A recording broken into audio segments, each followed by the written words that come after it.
कुछ देश होते हैं जहां जनता ठीक होती है, लेकिन उन्हें नेता बहुत नालायक मिलते हैं। जैसे भारत में स्वतंत्रता के बाद पहले 40-50 साल की स्थिति। सुई से लेकर जहाज तक सब सरकार बनाती थी। लाइसेंस राज, परिवारवाद, भ्रष्टाचार, सत्ता का केंद्रीयकरण, डबल डिजिट में महंगाई और संसाधनों का स्थायी संकट। आधी शताब्दी लग गई पोलियो ड्रॉप पिलाने में। घंटों घंटों लाइन में लगकर लोग मिट्टी का तेल और चीनी लेते थे। 100 जिले नक्सली हो गए। कश्मीर से हिंदू पलायन, अलगाववाद, आतंकवाद सब आराम से चलता रहा। जनता सब कुछ शांति से सहती गई।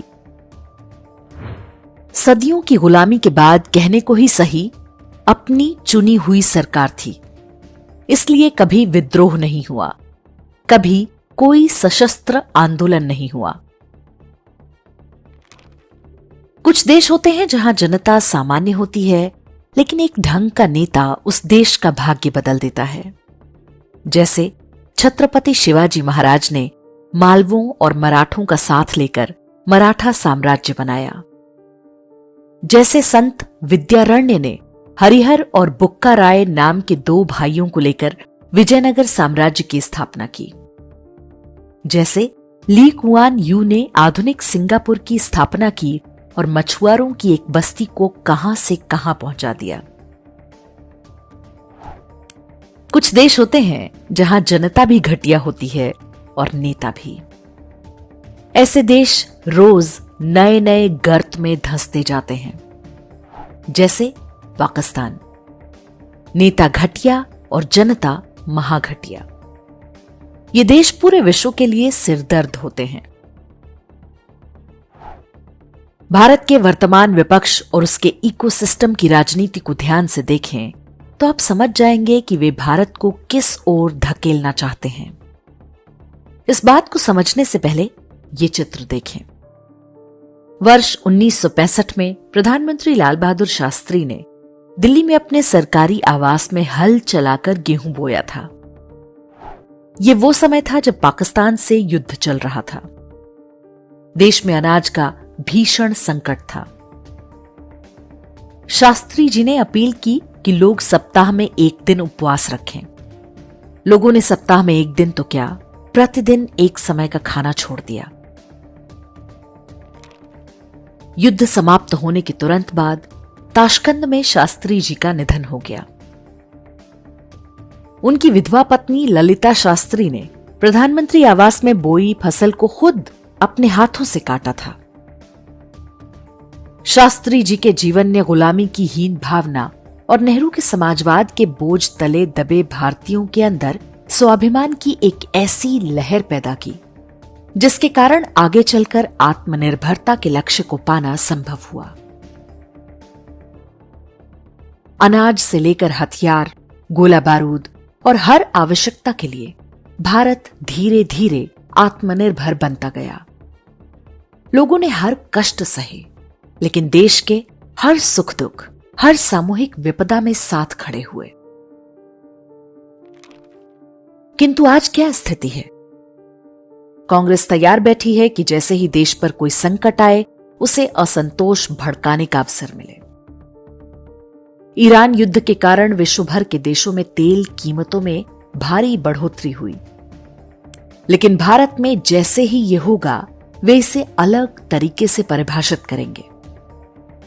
जो स्थितियां हैं उसमें एक ना एक दिन ये सब होना ही है।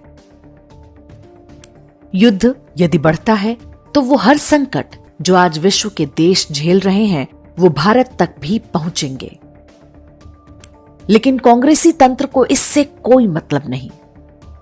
उन्होंने भारत में एक बड़ा वर्ग तैयार किया है जो देश के संसाधनों के लिए वैसे ही एंटाइटल्ड है जैसे राहुल गांधी प्रधानमंत्री पद के लिए।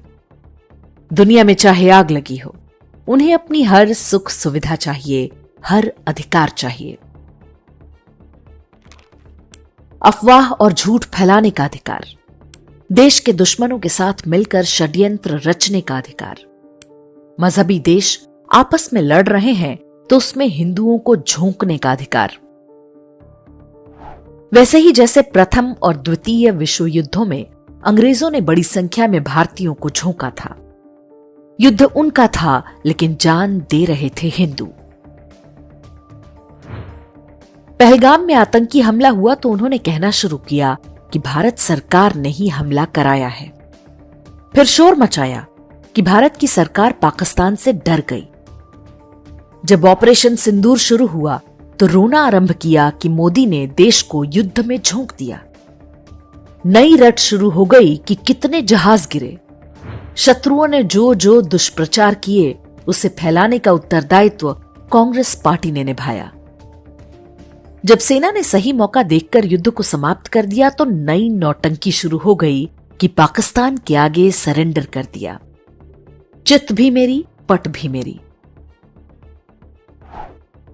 कांग्रेसी इकोसिस्टम ने बीते दशकों में घटिया राजनीति और वैसी ही समर्थकों की एक ऐसी खरपतवार पैदा की है जिसके लिए देश पर आने वाली हर आपदा राजनीति का अवसर है। कंधार विमान अपहरण कांड के समय यात्रियों के परिवार वालों को लेकर प्रधानमंत्री अटल बिहारी वाजपेयी के आवास पर प्रदर्शन कराए गए थे। विश्व में ऐसा किसी और देश में नहीं होता जब बंधक संकट के समय अपने ही देश को दोतरफा दबाव में डाला गया हो। करगिल युद्ध से लेकर कोरोना संकट तक ऐसा रवैया देश ने बार बार देखा है। देश भाड़ में जाता हो तो जाए, व्यक्तिगत स्वार्थ सर्वोपरि है। वे हमारे विवेक को इस सीमा तक कुंद कर देना चाहते हैं कि हम संकट काल और शांति काल के बीच का भेद भी ना समझ सकें। वे चाहते हैं कि एक राष्ट्र के रूप में त्याग और कर्तव्य की वैसी कोई भावना नहीं पनपनी चाहिए। हमारी वो शक्ति जिसने सदियों तक भारत को न केवल एक सूत्र में पिरोए रखा बल्कि हर आक्रमणकारी के विरुद्ध लड़ने की भावना पैदा की। अंग्रेज अधिकारी एओ ह्यूम द्वारा स्थापित कांग्रेस पार्टी और उसका पूरा तंत्र जो कुछ कर रहा है सोच समझ के कर रहा है, इसमें कोई संदेह नहीं होना चाहिए।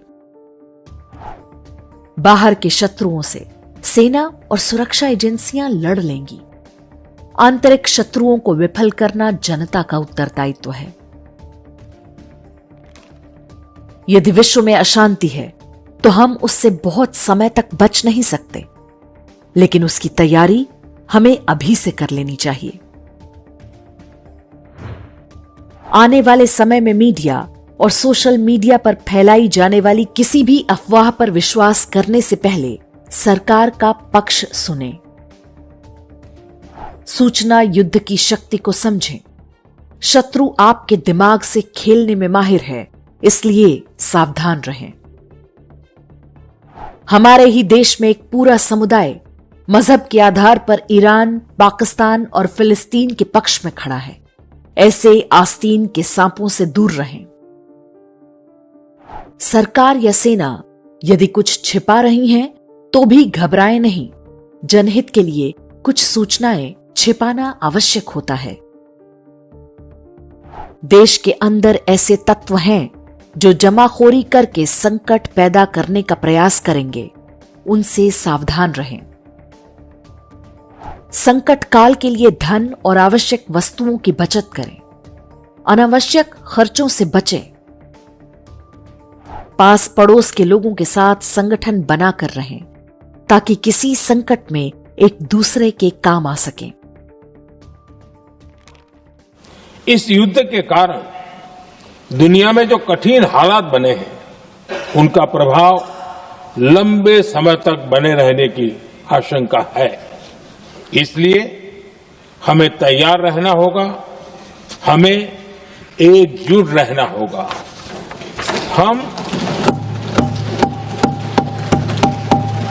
हम कोरोना के समय भी एकजुटता से ऐसी चुनौतियों का सामना कर चुके हैं।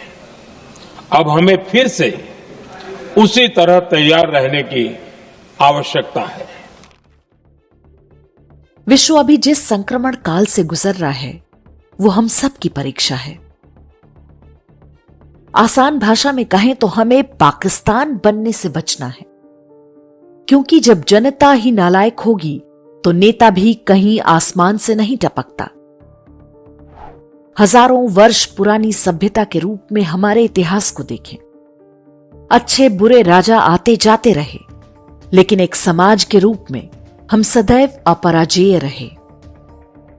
इसका सबसे बड़ा कारण हमारी सामाजिक संरचनाएं और धर्म है। जिन जिन क्षेत्रों में सामाजिक संरचनाओं का क्षरण हुआ, वहां वहां धर्म का पतन होता गया। फिर भी बहुत कुछ हम बचा ले गए। ये सब आगे भी बचा रहे, इसके लिए आवश्यक है कि हम उन शत्रुओं को पहचानें जो हमारे बीच बैठकर हमें अंदर ही अंदर खोखला बनाने के प्रयास में है। हमारा एकमात्र उद्देश्य हिंदू समाज को जागृत और एकजुट करना है। इसमें सहभागी बने। धन्यवाद।